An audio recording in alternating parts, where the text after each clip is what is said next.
गेल्या 50 दिवसापासून सातत्याने चाललेले आंदोलन आहे। हे आंदोलन पाहून आम्ही सर्व संत मंडळी भगवंताचरणी प्रार्थना करण्यासाठी आलोय। यांचं म्हणणं शासनापर्यंत पडावं, बाधित संपूर्ण शेतकरी मंडळी आहे यांचा हक्क यांना सन्मानाने मिळावा। या जनता जनार्दनाला शेतकऱ्याला सरकारने डावलू नये। हा मराठवाड्यातून जाणारा जो आहे पूर्ण काळीची जमीन म्हणतो आपण त्याला, काळी भुई। स्वतः मुलाला खाऊ न घालता गाईला खाऊ घालतात जो विदर्भ गेला, हा मराठवाड्यातून जाणारा मार्ग याला 10 पटीनं त्या ठिकाणी मूल्यांकन मिळावं। की ज्यावेळेस निवडून यायचं होतं त्यावेळेस गाईचा सहारा घेतला, परत त्याचबरोबर बळीराजाचा सुद्धा म्हणजे शेतकऱ्यांचाही सहारा घेतला, ज्याला बळीराजा म्हटलं जातं। आणि त्याच बळीराजाचं ह्या ठिकाणी सरकार मात्र बळी देण्यासाठीच या ठिकाणी निघालेलं आहे।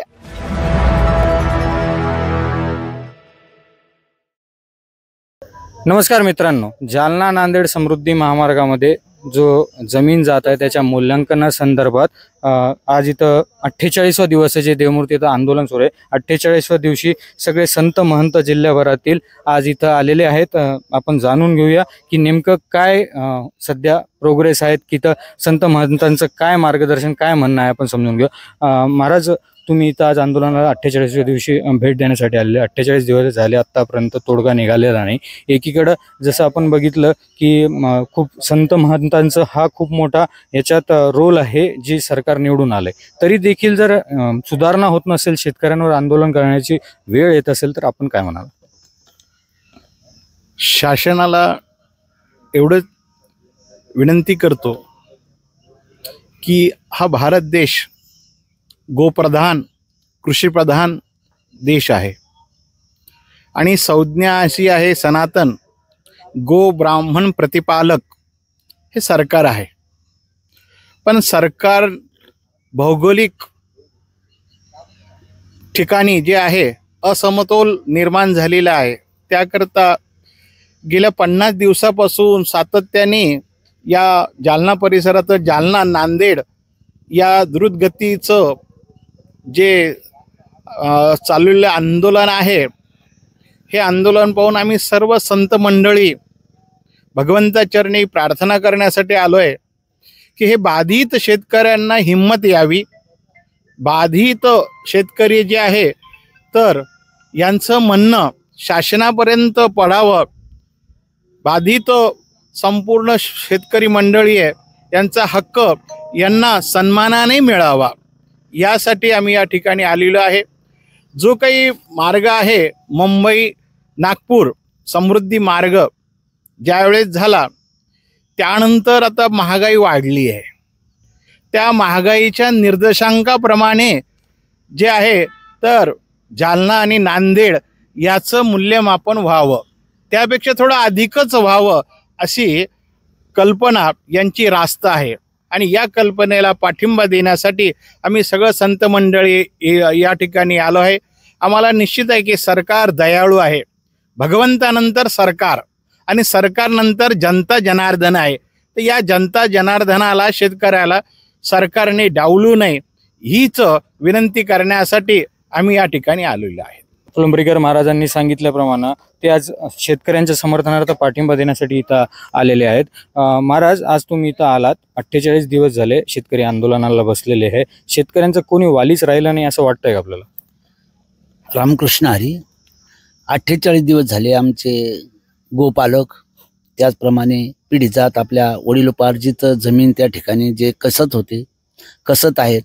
आणि एक विशेष म्हणजे जो पहिला समृद्धी महामार्ग मुंबई आणि नागपूर गेला, त्याच्यामध्ये मला तरी असं वाटतं की बरंचसं करोडो जमीन म्हणतो आम्ही त्याला, करोडो बरीचशी जमीन होती, पण त्याला मूल्यांकन कितीतरी पट म्हणजे 5 पट 10 पट 20 पट असं मिळालं।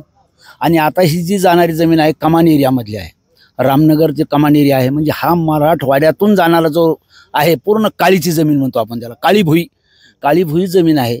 ह्या जमिनीला खरे वस्तुस्थितीने त्याच्यापेक्षा 10 पट मूल्यांकन मिळायला पाहिजे। आणि हे गायी जे आहेत, आता गायीचं प्रतिपालन करा, गायीला गोमातेला त्या ठिकाणी दर्जा दिला मातेचा, एवढंच नाही, त्या ठिकाणी आम्हाला असं वाटतं की बाबा त्यांच्या बिचारी ते स्वतः मुलाला खाऊ न घालता गाईला खाऊ घालतात. आमचे गणेश महाराज असतील, राठीसाहेब असतील, आपले जे शेतकरी आहे, शेतकऱ्यांनी पूर्ण बैल गाय विकल्या आणि ट्रॅक्टरवर आलेले आहेत आणि हे बिचारे प्रतिपालन करतात. तर त्यांचं त्या ठिकाणी योग्य असा मोबदला मिळावा, त्याचप्रमाणे त्यांना पाण्याची व्यवस्था होईल अशा ठिकाणी कमीत कमी स्थलांतर करावं. आणि जमिनीला माझं मत तरी माझ्या एक अल्पमताने असं मत आहे की 10 पट जो विदर्भ गेला हा मराठवाड्यातून जाणारा मार्ग याला 10 पटीनं त्या ठिकाणी मूल्यांकन मिळावं एवढी त्या ठिकाणी सरकारला विनंती करतो आणि माझे 2 शब्द थांबवतो. रामकृष्ण हरी.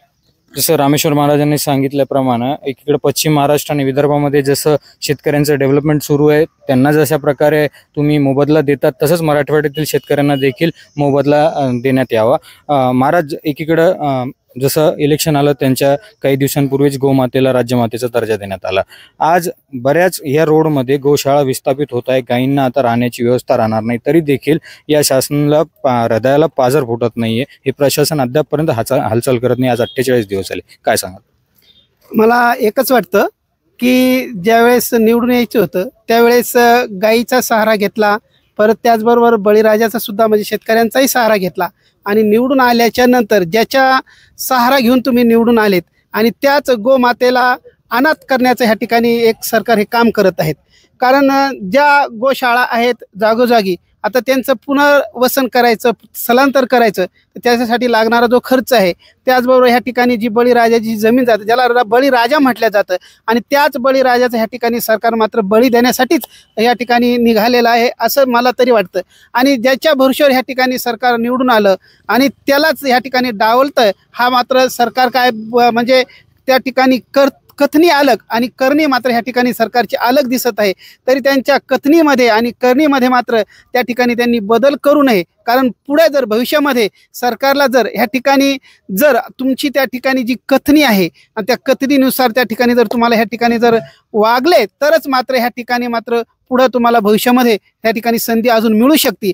जर आता जर ह्या ठिकाणी तुम्ही जर तुमच्या त्या कथनीमध्ये आणि करणीमध्ये जर बदल जर केला तर मात्र आता ही जी सामान्य ते ह्या ठिकाणी जे धरणेकरी आहेत किंवा जे बाधित शेतकरी आहे, त्याचबरोबर त्या ठिकाणी गोशाळा ज्यांच्या जात आहे अशा गोमातेचा त्या ठिकाणी मात्र तळतळाट मात्र त्यांनी घेऊ नये आणि बाधित शेतकऱ्यांना सुद्धा या ठिकाणी त्यांची मनं दुखून, अरे ते तर जगणारच आहेत, पण त्या ठिकाणी योग्य मोबदला जर त्या ठिकाणी जर दिला नाही तर मात्र याचं भविष्यामध्ये मात्र सरकारला मात्र त्याचं बेनिफिट मात्र नक्कीच त्या ठिकाणी भोगावं लागेल असं मला तरी वाटतं.